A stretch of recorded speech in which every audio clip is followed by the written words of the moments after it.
Y como todos los martes y a esta misma hora nos acompaña a la mesa de análisis Ana Luisa García. Y como yo siempre lo digo, un gusto compartir los micrófonos con Ana Luisa.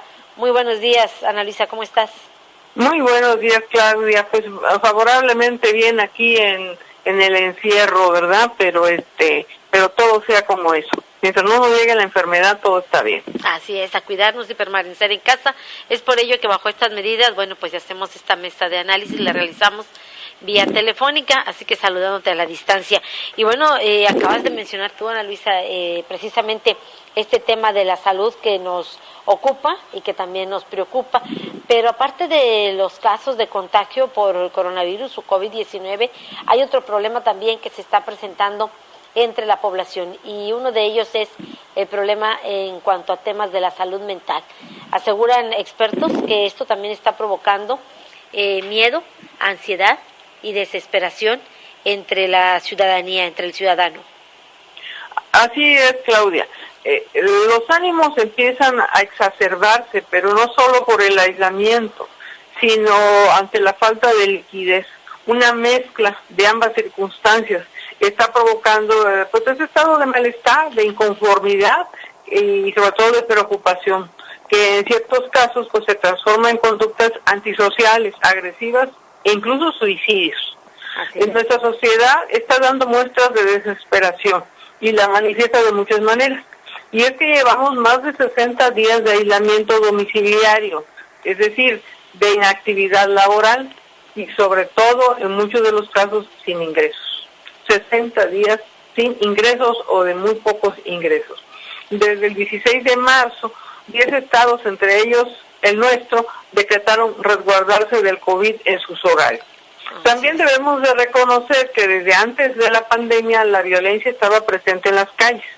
Hombres que se enfrentaban por un cajón de estacionamiento o que agredían al despachador de una tienda de conveniencia por no atenderlo rápido, es decir, por cualquier nimiedad explotaban. Esa ya es también una actitud, un malestar que ya trae la sociedad en sí. Y lo mismo en el hogar, madres que golpean a sus hijos, hombres que agreden física y psicológicamente a las mujeres con quien forman pareja y también mujeres que agreden a sus esposos. Los trastornos de conducta afectan a miles de mexicanos y hoy con la reclusión en los hogares pues se ha incrementado. Fíjate que checando los periódicos, vi ayer que el doctor Guillermo Cano León, que forma parte del grupo de profesionistas que prestan atención médica gratuita en las colonias de Reynosa, declaró durante una entrevista que usualmente atendía 2 casos diarios de violencia en el hogar y que durante la pandemia se registra un promedio diario de 4 casos.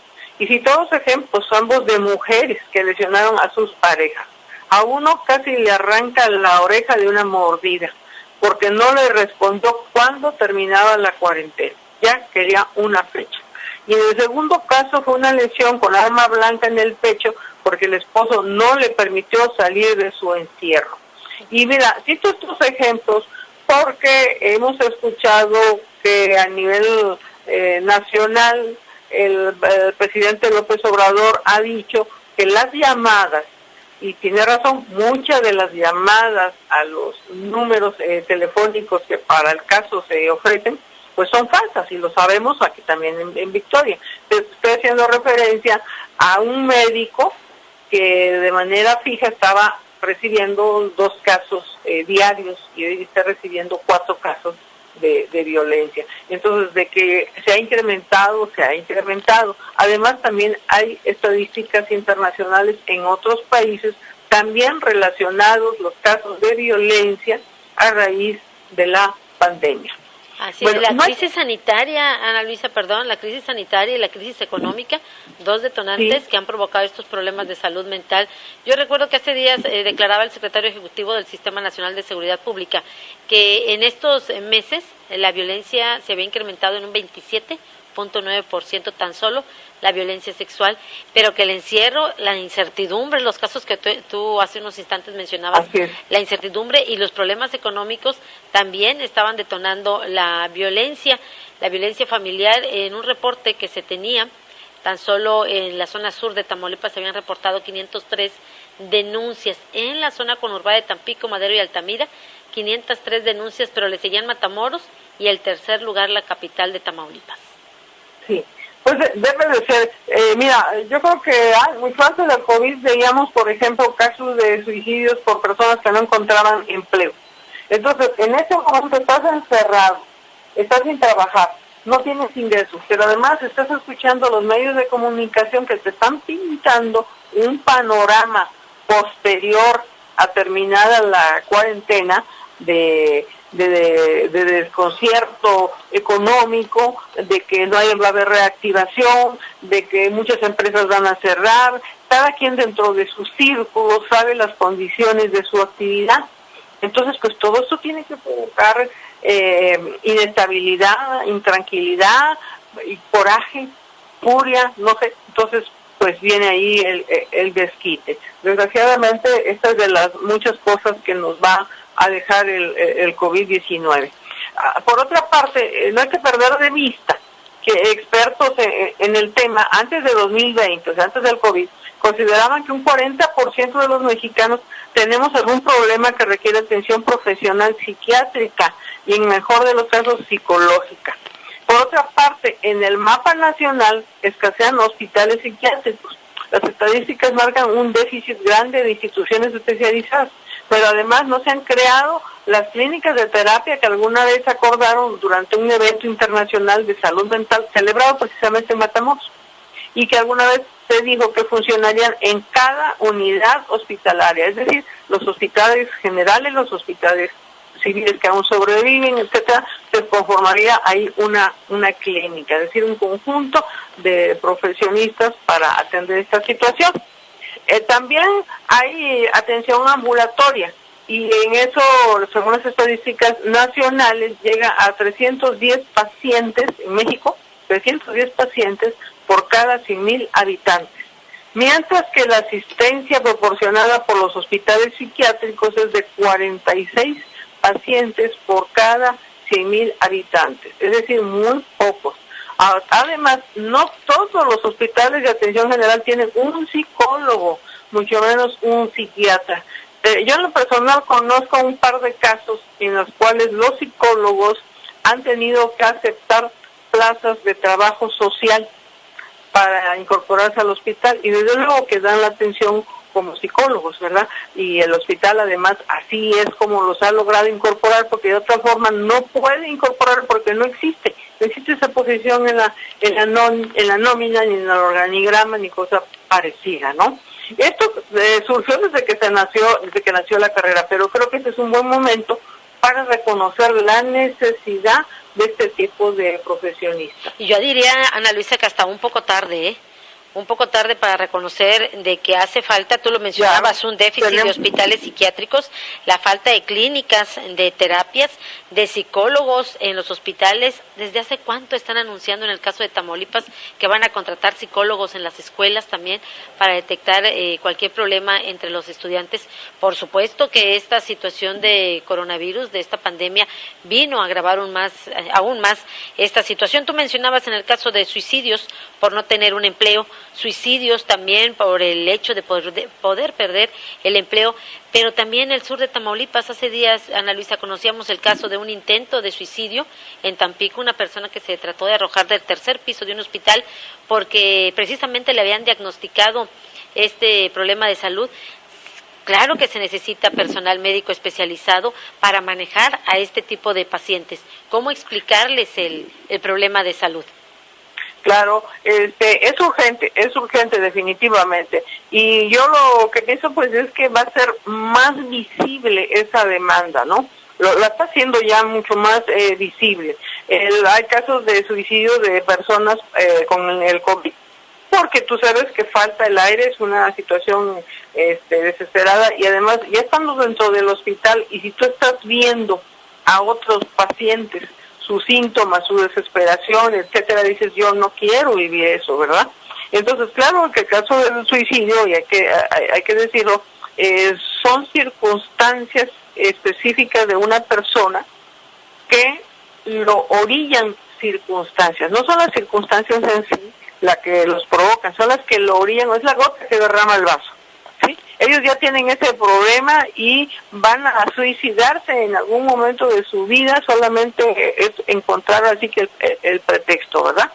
Entonces, efectivamente hay muchas carencias, las que tú acabas de mencionar en el caso de las escuelas, de los hospitales, etcétera, ¿verdad?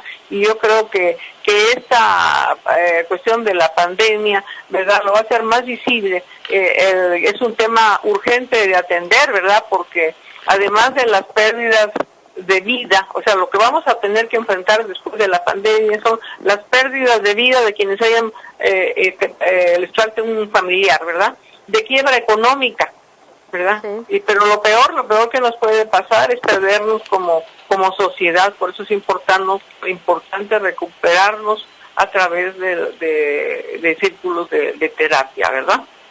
A favor tenemos algunas instituciones de salud que en este momento están atendiendo psicológicamente a quienes solicitan ayuda y lo hacen vía telefónica y en el anonimato del paciente. Por lo menos así lo han difundido, ¿verdad? No me consta, no lo he verificado, ¿verdad? Pero se supone que debe de haberlo. Pero también hay que enfrentar el problema como sociedad. Se hace necesaria una campaña de orientación porque la gente rechaza ese tipo de atención. Cuando tú le dices a algún, yo lo he visto en conocidos, en amistades, en familiares, tenías de ver a un psicólogo y tu reacción es, no estoy loco, y molestos, ¿verdad? Es una ofensa que le ofrezcas el que le digas que busque una ayuda profesional de este tipo. Yo creo que es urgente una campaña para hacer cambiar la actitud de la sociedad y que se vea, porque son muchos años de lucha de estos profesionistas, por eso no existen en los organigramas de los hospitales, ¿no? Porque siempre pues fue un elemento, podemos decir, innecesario. Se vivió muchos años sin ellos. Entonces reconocer su papel ahorita es importante y es la oportunidad. Y sobre todo que ha habido una serie de detonantes, Ana Luisa, que han precisamente incrementado estos problemas de salud mental. Hablábamos problemas graves, pero también hay otros casos, cada uno de los problemas en su magnitud, ¿no? Pero tan solo el miedo también a contraer esta enfermedad también es un problema. La ansiedad, la desesperación son otros de los factores. Así es, ya lo decíamos hace un momento, ¿verdad? Están viendo sufrir, están viendo por lo que están pasando otros pacientes, y obviamente que hay quienes no, yo prefiero morirme, prefiero matarme antes que pasar por circunstancias de esa naturaleza, ¿no? Entonces se está urgiendo por todas partes. Desgraciadamente es un momento donde tú sabes que son cosas más urgentes en este momento. O sea, más urgentes, ¿quiénes? Pues los médicos, más urgentes los respiradores, más urgentes muchas formas de asistencia, ¿verdad? Sí. Y pues los oncólogos ahora sí que van a quedar para la parte posterior a lo del COVID, ¿verdad? Pues yo diría que esto tiene que ir a la par.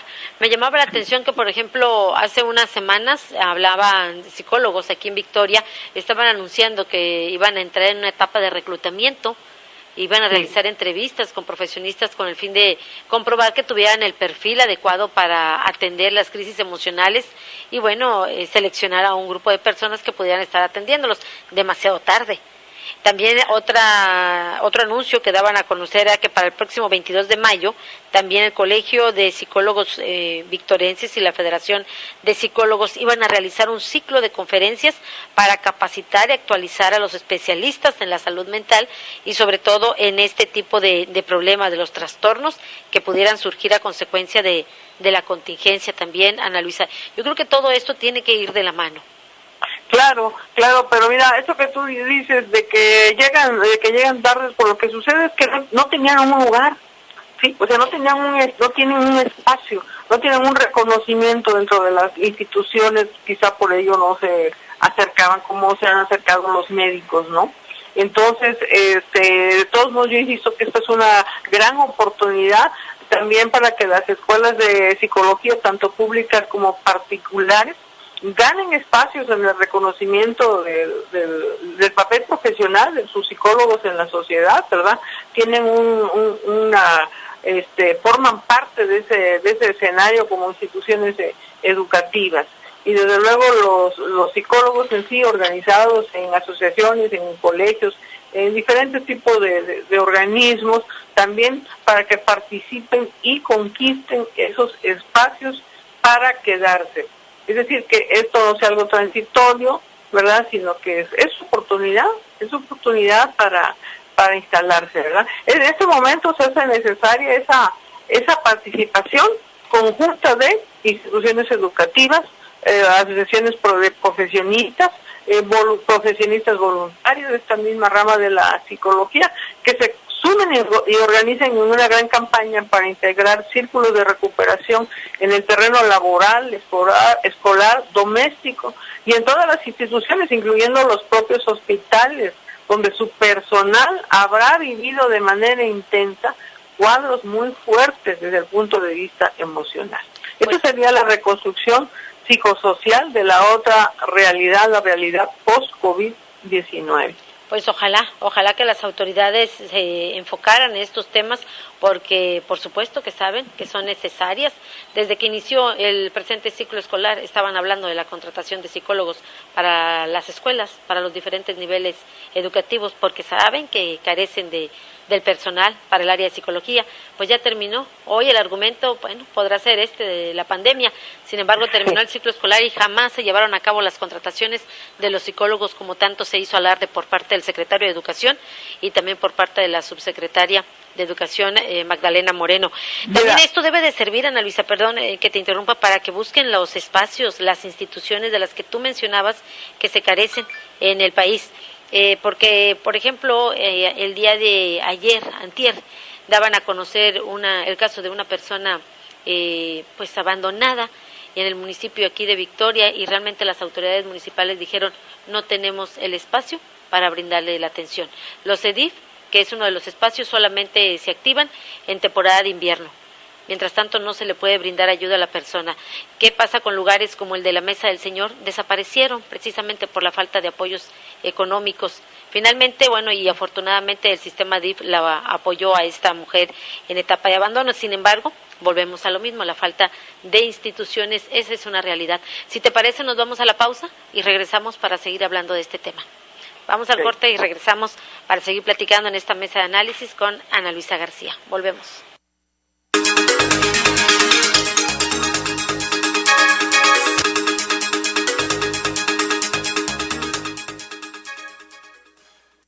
Amigos, ¿ya probaron los productos de Mesil? Sí, yo les llamé. Toda mi casa quedó limpísima. Mi auto muy reluciente y sin gastar una gota de agua. Mis mascotas sin malos olores. La cocina como nunca. Le dije adiós al cochambre. Y en mi trabajo, los productos Mesil son la solución. Somos Mesil, cuidamos el medio ambiente. Mesil.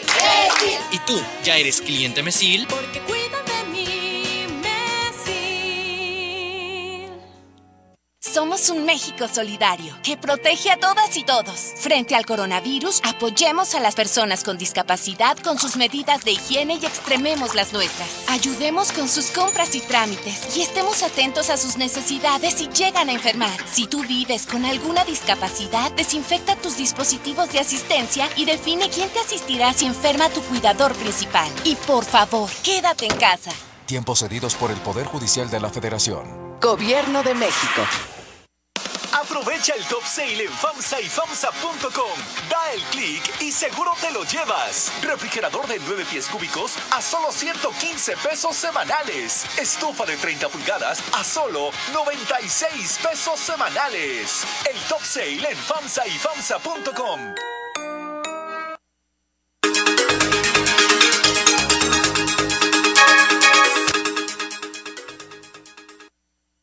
Y ya regresamos a esta mesa de análisis. Usted ya lo sabe, como cada martes nos acompaña en el estudio de ORT Noticias Ana Luisa García. Sin embargo, por esta situación de emergencia, esta situación sanitaria, realizamos la mesa vía telefónica. Y retomamos el comentario, Ana Luisa, decíamos, el déficit también de instituciones para atender este tipo de casos, los problemas de salud mental. Sí, mira, es déficit de instituciones, sí. Déficit de recursos.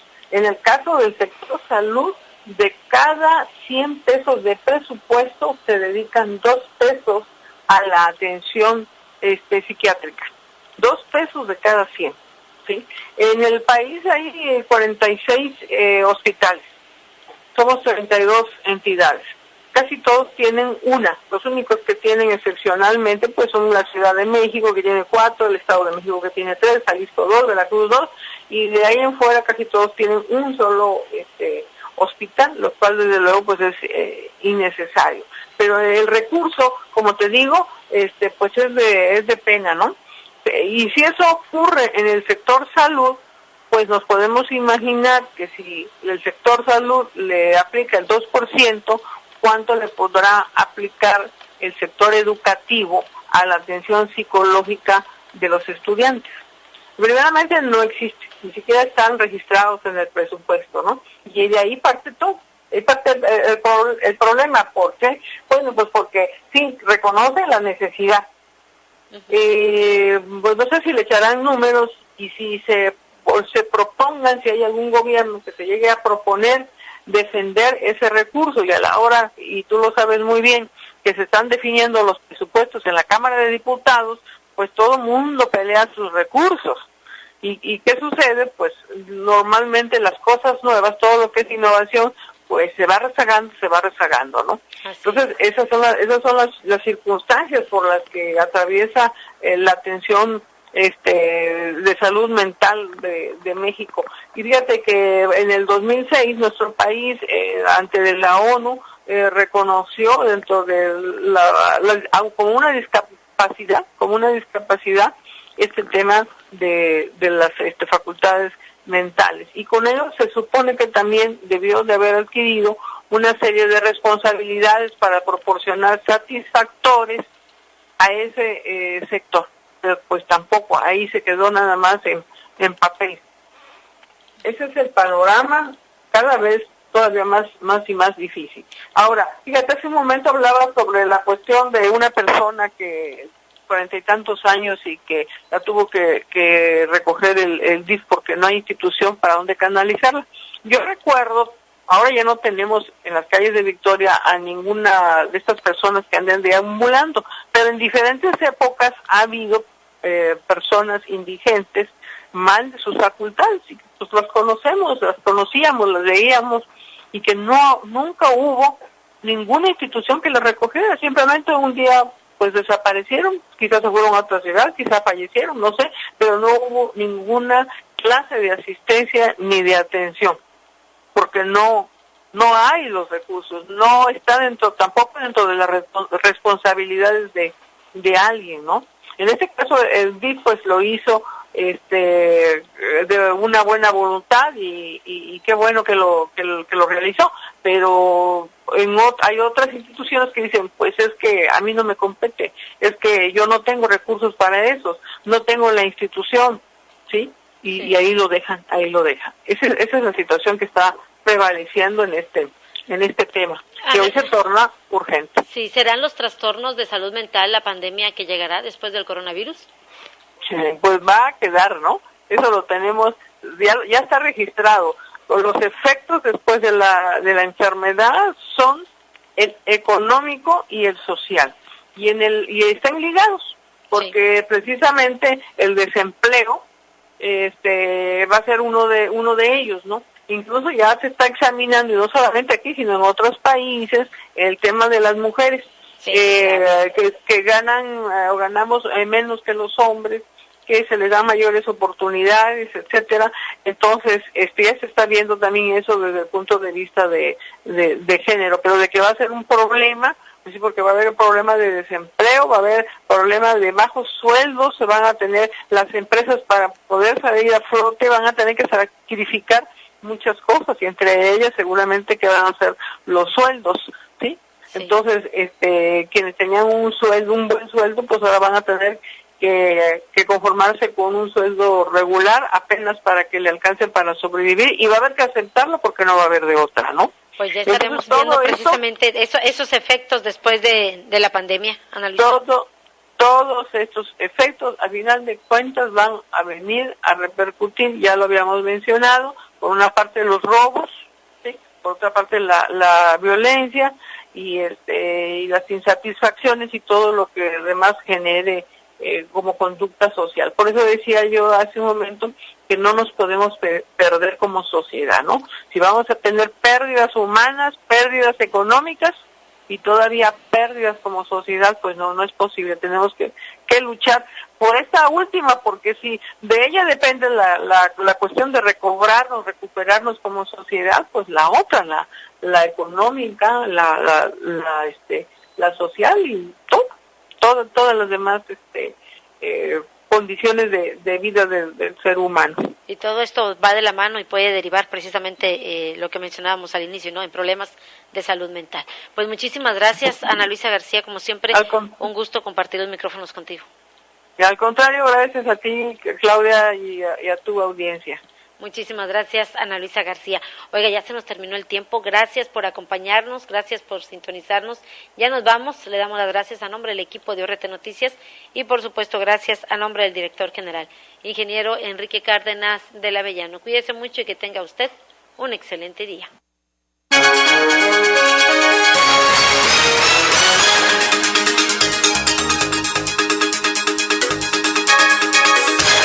Esta fue una producción de Organización Radiofónica Tamaulipeca.